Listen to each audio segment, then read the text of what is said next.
क्या हुआ जब राहुल गांधी का जर्मनी में हुआ जबरदस्त स्वागत। एयरपोर्ट पर राहुल गांधी को देखकर उनके प्रशंसक, उनको चाहने वाले, उनकी विचारधारा से इत्तेफाक रखने वाले लोगों ने कैसे उन्हें घेर लिया। आप जानते हैं दोस्तों, राहुल गांधी का 5 दिवसीय जर्मनी दौरा शुरू हो चुका है और कांग्रेस पार्टी द्वारा उनकी विदेश यात्रा की लगातार वीडियोस शेयर की जा रही हैं। हालांकि संसद चल रही है और संसद के दौरान राहुल गांधी का विदेश जाना, इसको लेकर बहुत से लोग सवाल भी उठा रहे हैं। लोग ये भी कह रहे हैं कि जब कांग्रेस पार्टी ने अपने सांसदों का व्हिप जारी किया है, सारे सांसदों को व्हिप जारी किया हुआ है कि उनको हर हाल में 19 तारीख तक, जब तक संसद चल रही है तब तक हर हाल में संसद में उपस्थित रहना होगा, तो फिर राहुल गांधी ने क्या व्हिप का उल्लंघन नहीं किया है? सब कुछ मैं आपको तफसील से बताऊंगी, लेकिन साथ में आपको ये भी बताऊंगी कि जर्मनी में राहुल गांधी की इस यात्रा के क्या मायने हैं, जर्मनी ही क्यों। लेकिन उससे पहले मैं चाहती हूं कि आप कुछ तस्वीरें देखें। राहुल गांधी जब जर्मनी पहुंचे तो वहां पर जो कांग्रेस पार्टी के कार्यकर्ता, कांग्रेस पार्टी के लोग हैं और अलग अलग तरह से इस पूरे आयोजन की जो जिम्मेदारी निभा रहे हैं, उन्होंने उनका स्वागत किया कुछ इस तरह की वीडियो से। अच्छा, राहुल गांधी को स्वेटर पहन के देखना भी एक नई बात है, क्योंकि भारत में तो राहुल गांधी को पता नहीं सर्दी नहीं लगती है क्या कि टी शर्ट ही पहनते हैं। हर कोई उनसे यही पूछता रहता है। लेकिन चलिए, कम से कम विदेश जाकर एक चीज़ पता चल गई कि राहुल गांधी को सर्दी लगती है। वो जैकेट भी पहनते हैं और वो स्वेटर भी पहनते हैं। और कांग्रेस पार्टी के जितने भी इंडियन ओवरसीज कांग्रेस के नेता हैं, उनके साथ राहुल गांधी ने कुछ इस तरह से फोटोज शेयर की हैं। दोस्तों, इंडियन ओवरसीज कांग्रेस की तरफ से ये वीडियोज शेयर की गई हैं जिसमें लोग उनका स्वागत कर रहे हैं, उनके साथ लोग फोटोज ले रहे हैं और राहुल गांधी आगे चल रहे हैं। चेहरे पर एक इत्मीनान वाला स्वभाव है। कार्यक्रम जो है वो मैं आपको बता देती हूँ। आज 17 तारीख है दोस्तों, आज से ही राहुल गांधी का कार्यक्रम शुरू है। 17/12/2025 को ये देखिए, राहुल गांधी इन बर्लिन, ये कार्यक्रम पहले से ही शेयर किया गया था इंडियन ओवरसीज कांग्रेस द्वारा। कांग्रेस की तरफ से ये कार्यक्रम था और इस कार्यक्रम में मैं आपको बता देती हूँ है क्या बेसिकली कार्यक्रम। यहाँ पर इंडियन डायस्पोरा के साथ मुलाकात करने वाले हैं राहुल गांधी। मतलब वो काम जो प्रधानमंत्री बनने के बाद मोदी जी कई देशों में कर चुके हैं, अब तो खैर नहीं करते, लेकिन लगभग हर देश में इंडियन डायस्पोरा से मोदी जी जाकर खूब बात करते थे। हालांकि उस कार्यक्रम के और इस कार्यक्रम का कोई कंपैरिजन नहीं है, क्योंकि जब आप सत्ता में होते हैं तो आपके पास ताकत होती है, पूरा मैनेजमेंट का तरीके होते हैं। तो मोदी के कार्यक्रम में बड़े बड़े स्टेडियम्स बुक होते हैं, लेकिन राहुल गांधी का एक कार्यक्रम, इस पूरे हिस्से में जितना भी इंडियन डायस्पोरा है उनको यहाँ पर इकट्ठा किया जाएगा। और वो केवल जर्मनी के अलावा यूके से भी यहाँ पर लोग बुलाए गए, ऐसी जानकारी मेरे पास है। इसके अलावा जो जानकारी उस वक्त निकल कर आई थी वो ये भी थी दोस्तों कि यहाँ पर हो सकता है राहुल गांधी की कुछ मिनिस्टर्स से मुलाकात हो। जैसे दोस्तों औसफ खान है, president Indian overseas Congress Austria के, उन्होंने बकायदा एक स्टेटमेंट जारी करके ये सब कुछ बताया था कि आज जो बर्लिन में उनका कार्यक्रम है राहुल गांधी का, वहाँ वो इंडियन डायस्पोरा से बात करेंगे। जर्मनी में जितने भी इंडियन लोग रह रहे हैं, एनआरआईज लोग रह रहे हैं या वहीं बस गए हैं, भारतीय मूल के लोग रह रहे हैं, जो कांग्रेस की राजनीति, उसकी पॉलिटिक्स और उनकी विचारधारा से इत्तेफाक रखते हैं, उनको एक तरह से संबोधित करेंगे राहुल गांधी। और इसके अलावा यहाँ पर उन्होंने ये भी कहा था कि एक तरीका है कि अंतर्राष्ट्रीय स्तर पे कैसे कांग्रेस पार्टी को मजबूत किया जाए।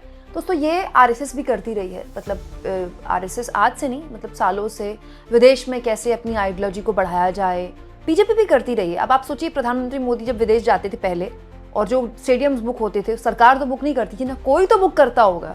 तो ये सारा मैनेजमेंट का काम किया जाता है, संगठन द्वारा किया जाता है। विदेश में भी संगठन होते हैं पार्टियों के। विदेश में कांग्रेस पार्टी का यही तो संगठन है, इंडियन ओवरसीज कांग्रेस। वैसे अलग अलग संगठन होते हैं, तो वही ये काम करते हैं, वही ये काम किया गया है। हालांकि कुछ जगह खबरें छपी थी दोस्तों कि हो सकता है कि राहुल गांधी जर्मनी के कुछ मिनिस्टर से भी मुलाकात करें। अभी इसको लेकर कुछ क्लैरिटी नहीं है कि ऐसी कोई मुलाकात होगी कि नहीं होगी, लेकिन ऐसी जानकारी है।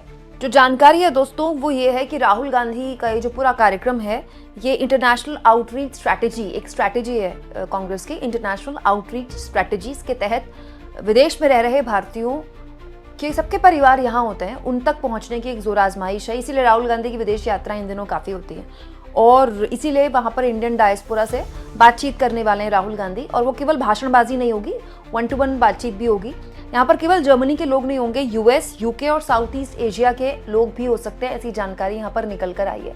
अच्छा, एक और चीज़ मैं आपको बता दूँ कि राहुल गांधी का जब ये विदेश दौरा शुरू हुआ था तो उनकी बहुत आलोचना की थी बीजेपी ने कि ये किस तरह के एलओपी हैं, विपक्ष में उनकी ज़रूरत हो सकती है, संसद चल रही है और संसद छोड़कर वो विदेश चले गए। अच्छा, दिलचस्प ये है कि इस वक्त प्रधानमंत्री मोदी भी विदेश में है, मोदी भी विदेश यात्रा में है, 3 दिन का उनका दौरा था 15 तारीख का उनका दौरा भी शुरू हो गया, 15 तारीख को ही राहुल गांधी निकले।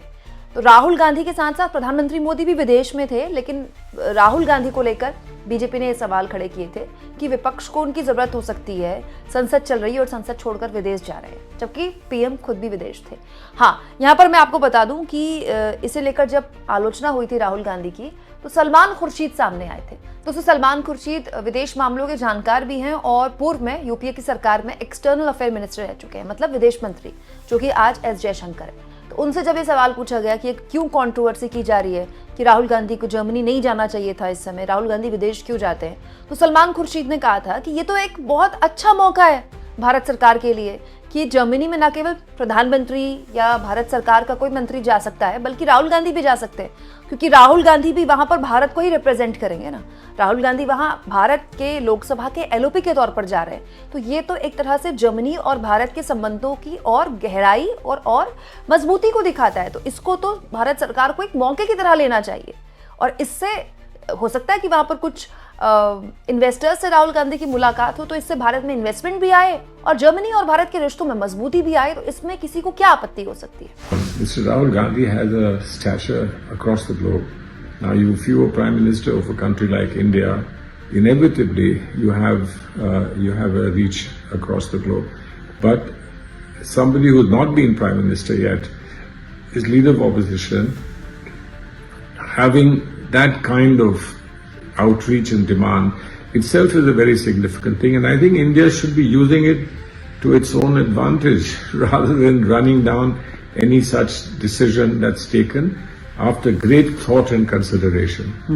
Now, what is important at any given time is that Parliament is important, but it's equally important for Mr. Gandhi as indeed it is for the Prime Minister. But then there are international events that cannot be changed because of Indian Parliament, etc., beyond a certain point.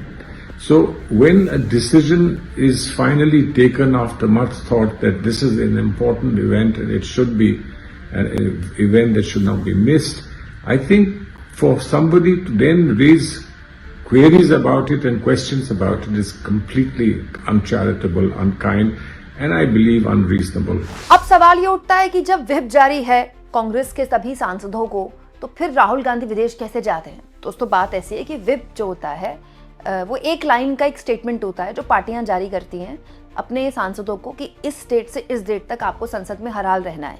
ये whip BJP ने भी जारी किया है अपने सांसदों को। तो टेक्निकली ये व्हिप जो है ये प्रधानमंत्री पर भी लागू होता है, लेकिन इस व्हिप होता क्या है, जब आप व्हिप का उल्लंघन करते हैं, पार्टी ने आपको व्हिप जारी किया है कि आपको संसद में रहना है और आप नहीं आते हैं तो आप पर कार्रवाई भी हो सकती है। लेकिन इसमें कुछ लोगों को छूट होती है, जैसे किसी की अगर तबीयत खराब है या फिर कोई मेडिकल इमरजेंसी है या फिर कोई अपनी दूसरी व्यवस्थाएं हैं, मतलब बहुत से लोगों की कई मजबूरियां हो सकती हैं, तो वो अपनी पार्टी को पहले बता देते हैं कि मैं व्हिप का उल्लंघन नहीं कर रहा हूँ, आपने व्हिप जारी किया है लेकिन मैं विदेश में रहूंगा इस डेट तक, इसीलिए मैं संसद में नहीं आ सकता हूँ। तो वही छूट का फायदा प्रधानमंत्री विदेश यात्रा के दौरान ले रहे हैं और वही छूट का फायदा राहुल गांधी विदेश यात्रा के दौरान ले रहे हैं। लेकिन होता व्हिप सारे सांसदों के लिए, सब पर लागू होता है ये। अब दिलचस्प ये दोस्तों की मनरेगा एक्ट के को बंद करने का ऐलान कर चुकी है सरकार और उसके अलावा एक नया बिल पेश भी कर चुकी है और उसको लेकर संसद में काफी हंगामा हुआ है। कल का पूरा दिन संसद हंगामेदार रही और जबरदस्त तरीके से प्रियंका गांधी सहित विपक्ष के तमाम नेताओं ने सरकार की इसमें जबरदस्त आलोचना की। तो आप मानकर चलिए कि संसद के जो आखिरी दिन है, आज 17 तारीख है, 17, 18, 19 3 दिन जबरदस्त हंगामेदार रहने वाले हैं। और इस बीच राहुल गांधी का विदेश दौरा, तो खबरों की जो है संसद से लेकर विदेश तक भरमार रहने वाली है। मोदी जी भी विदेश में हैं तो वहां से भी खबरें आएंगी। लेकिन सारी खबरें आपको मेरे चैनल में लगातार हमेशा की तरह मैं दिखाती रहूंगी। आपको क्या वाकई में राहुल गांधी का इस दौरे का कोई मतलब समझ में आता है दोस्तों, या फिर जैसा कि बीजेपी के लोग कहते हैं कि अमित शाह ने आज तक कोई विदेश दौरा नहीं किया क्योंकि उनका तो पूरा काम, पूरा जो जिम्मेदारी है वो बीजेपी को मजबूत करने में लगती है, तो राहुल गांधी आखिर विदेश क्यों जाते हैं? क्या आपको भी लगता है कि राहुल गांधी को विदेश नहीं जाना चाहिए? कमेंट बॉक्स में जरूर लिखें और जितना हो सके चैनल को शेयर भी करें, सब्सक्राइब भी करें और थैंक्स और ज्वाइन के ऑप्शन से अगर आप चाहें दोस्तों तो कुछ आर्थिक मदद भी चैनल की जरूर करें।